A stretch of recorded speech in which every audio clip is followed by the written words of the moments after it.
Alléluia, alléluia. Bonjour mes bien-aimés. Soyez bénis dans le nom de notre Seigneur Jésus-Christ. Alléluia. C'est votre moyen. Il faut aimer, il faut s'abonner et il faut partager. Alléluia. Nous allons présenter ce mon Seigneur. Père Tout-Puissant, mon âme te bénit. Mon âme te loue, mon âme te rend toute la gloire, Seigneur. Je vais te dire merci. Merci pour tes bienfaits, Seigneur. Merci pour ton amour. Merci pour ta fidélité. Béni sois-tu au nom de Jésus. Amen. Nous allons lire le psaume 25, verset 12.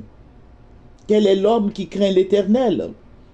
L'Éternel lui montre la voie qu'il doit choisir. Alléluia. Si tu crains l'Éternel, si tu le pries, si tu fais son œuvre, si Dieu est avec toi, qui peut être contre toi? Alléluia. Dieu veut que tu connaisses sa volonté. Dieu veut beaucoup de choses de toi ce matin. Alléluia. Ne crains pas, il est avec toi. Alléluia. L'ennemi ne triomphera pas dans ta vie. Que son nom soit béni. Que le nom de Jésus-Christ soit béni. Amen. Que Dieu soit glorifié dans ta vie. Voilà. Je vous avais dit qu'au niveau de notre pays, il y a des problèmes. Depuis des années, je le dis, je vous disais que voici ce qui va arriver. Aujourd'hui, nos parents sont en train de vendre leurs terres. Je vous avais dit de payer des petits lopins de terre. Vous voyez, nos parents, voilà, bon, moi je suis je suis ivoirienne, je suis des démocrates, voilà. Et les gens vendent leur terrain aux étrangers. Pour 500 mètres carrés, ils vont les faire à 50 000, à 100 000 francs au plus. Vous voyez, et les étrangers payent, d'autres même viennent s'installer de force. Voilà, vous ne serez plus des propriétaires terriens. Je vous avais dit ça. Vous ne serez plus rien.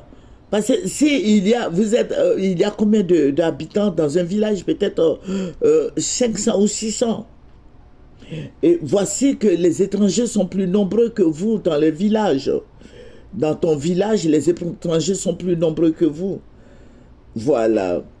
Et dans ce village-là, vous pensez que les villageois, ils ont droit à la parole? Puisque les étrangers sont plus. Ils sont plus nombreux que nos parents au village. Voilà. Donc, je veux dire à nos frères et sœurs, tout le monde, de dire à nos parents de cesser de vendre leur terrain, leur terre. Voilà, parce que le chef du village, si les étrangers sont les plus nombreux dans ton village, il faut dire que le chef du village n'a plus droit à la parole. Voilà. Donc, il faut dire aux parents, à nos parents de cesser de vendre leur terre. Je vous avais dit depuis des années, je dis, il faut s'acheter un lopin de terre quelque part dans ton village. Pour la génération à venir, pour tes enfants, pour les enfants de tes enfants. Alléluia.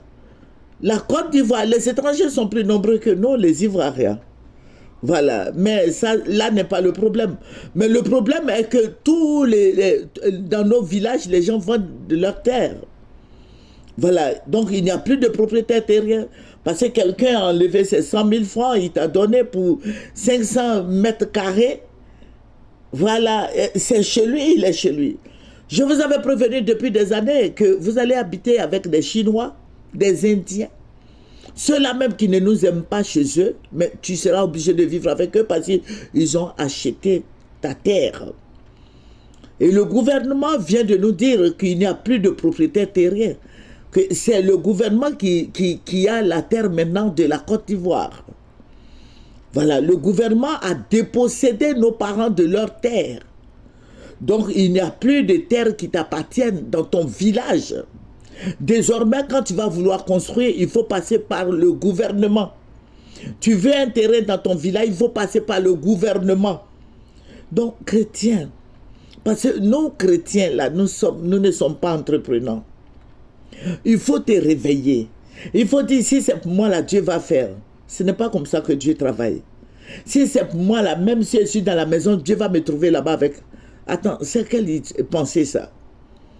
Si c'est pour nous là, hein, on va prendre. Non, non, ce n'est pas comme ça que Dieu travaille.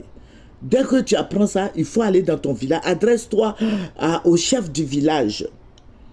Les gens sont en train de brader leur terre à des villes prix. Amen. Il faut te réveiller. Tes enfants sont là, tes petits-enfants. Parce que bientôt, ce que vous ne savez pas, Dieu m'avait révélé ça, je vous avais dit. Vous les Ivoiriens là, nous les Ivoiriens là, tu es dans ton village, non? Voilà, où se trouve ton village là? La forêt qui est à côté, tout ça là, ils vont donner ça aux étrangers. Maintenant, vous allez rester dans vos villages. Vous allez être dans des camps. Je n'ai pas dit des camps de concentration, mais dans des camps. Aujourd'hui, les Ivoiriens, les petits Ivoiriens là, de 3 ans, 4 ans, les Ivoiriens, les petits là, de primaire là, de CM2, CM1, 6e, tout ça, vendent de la drogue. Ils sont devenus des vendeurs de drogue. Donc, ça veut dire qu'ils ne vont plus à l'école. Et ce sont des, voilà, ils seront des futurs vagabonds. Donc, mon frère qui m'écoute, ma soeur qui m'écoute, quand tu pries là, il faut t'élever un peu. Quand tu pries là, ne restons pas là comme ça. Si c'est pour moi là, ça va venir. Si c'est pour moi là, ça va faire ceci, cela. C'est pour toi, mais si tu ne t'élèves pas là, comment ça va se faire? Aujourd'hui même le commerce là, il n'y a aucun chrétien là-bas. Moi je faisais le commerce avec mes camarades, on partait au Togo, tout et tout. On partait, mais dans le cas, nous qui ne sommes pas musulmanes là, peut-être nous sommes 2 ou 3, c'est tout. Hein. Les gros cars là, qui faisaient des convois là. Vous voyez ça? Tous au son du Nord. Aujourd'hui, le transport, c'est du Nord. Parce que j'avais une voiture, je faisais le woro-woro avec. Et on m'a dit, si tu veux que ton woro-woro marche, c'est ma camarade qui m'a dit ça, Fatou. Elle me dit, si tu veux que ça marche là, il faut confier ça à un homme du Nord, que son oncle est là pour ça. Donc, quand tu veux faire le transport en commun, il faut passer par eux. C'est vrai, ce sont nos frères. Mais je vais te dire que toi, chrétien, tu dors. Tu passes ton temps à prier, mais tu ne te lèves pas pour travailler. Tu ne te lèves pas et puis tu dis, bon, si le travail là, c'est pour moi là, le Seigneur va me réveiller dans mon lit. Ce n'est pas comme ça que Dieu travaille. Voilà. Si c'est pour moi, mon mari là, en temps il t'a marié, mais tu es en train de dire, si c'est pour moi là, il va revenir. Ce n'est pas comme ça. Tu as prié là, lève-toi. Alléluia. Je ne dis pas d'aller le frapper ou bien de te bagarrer avec ta coépouse. Mais quand tu as prié là, fais des démarches aussi. Il ne faut pas rester là. Vous voyez, les chrétiens sont beaucoup. Il y a beaucoup de chrétiens qui sont paresseux. Il y en a beaucoup qui sont paresseux. Vous voyez, à la Riviera Golf là, à partir de 3h, 4h du matin, nous voyons les femmes du Nord qui vont prendre, qui vendent les feuilles là, épinards et autres feuilles d'oignon, qui prennent leur bagage. Parce que nous, on était au 7e étage, qui prennent leur bagage et puis elles s'en vont déposer à la gare d'Anono parce qu'elles vont acheminer ça sur Adjamé. Et les gens qui venaient faire des veillées avec moi, j'ai dit, regardez les femmes musulmanes là, comment elles travaillent dur. À 4h du matin, je vous dis bien, à 4h du matin, ces femmes-là sont en éveil. Mais il faut rentrer. Même les chrétiens, quand tu leur dis, bon, on prie à 4h du matin, ils disent, non, à 4h du matin, là, c'est tard. Mais quand les musulmans font leur jeûne, les kangamans, là, kangamani, quand ils font leur jeûne musulman, qu'est-ce qui se passe? Même leurs enfants de 2 ans, 3 ans, ils réveillent tous leurs enfants et puis ils sont en train de prier, ils sont au balcon et puis ça prie, on les voit. Mais le chrétien, son enfant dort jusqu'à 8h. Il n'y a pas de prière à la maison. Monsieur est dans sa chambre, madame est là-bas, les deux sont en train de prier. Ah bon, peut-être monsieur prie, mais sinon c'est les femmes qui prient beaucoup.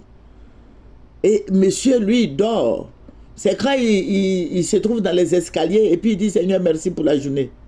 Ce n'est pas comme ça. Ce n'est pas comme ça que Dieu travaille. Dieu travaille avec nous. Alléluia. Soyez forts. Soyez forts. Réveillez-vous un peu, chrétiens. Réveillez-vous un peu. Si c'est pour moi, là, ça va venir.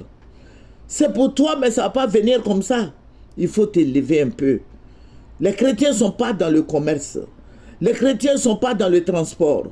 Les chrétiens, vous voyez l'abattoir là, je suis en train de dire tout ça là pour vous encourager.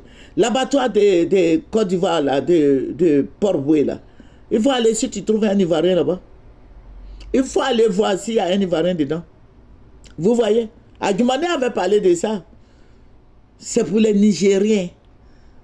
Les gens qui viennent du Niger et puis les gens qui viennent du Nigeria là. Ce sont eux qui dirigent ça. Les Ivoiriens n'ont pas droit là-bas. Vous voyez, il y a beaucoup de choses. Ce n'est pas pour vous révolter. Mais toi, chrétien qui m'écoute là, il faut t'élever un peu. Il faut dormir moins. Et quand tu dors aussi, il ne faut pas rester au lit juste à 11h pour dire que le travail là, si c'est pour moi là, ils vont m'appeler. Lève-toi et puis fais des courses. Que le Seigneur te bénisse. Que le Seigneur soit avec toi. Nous allons prier. Nous allons revenir là-dessus. Éternel, je vais te dire merci. Merci pour toutes nos prières qui montent vers toi comme de l'encens de bonne odeur. Seigneur, merci d'encourager nos frères et sœurs. Éternel, merci. Béni sois-tu au nom de Jésus. Amen. C'est votre moyen. Il faut aimer. Il faut partager dans le nom de Jésus. Amen. Au revoir.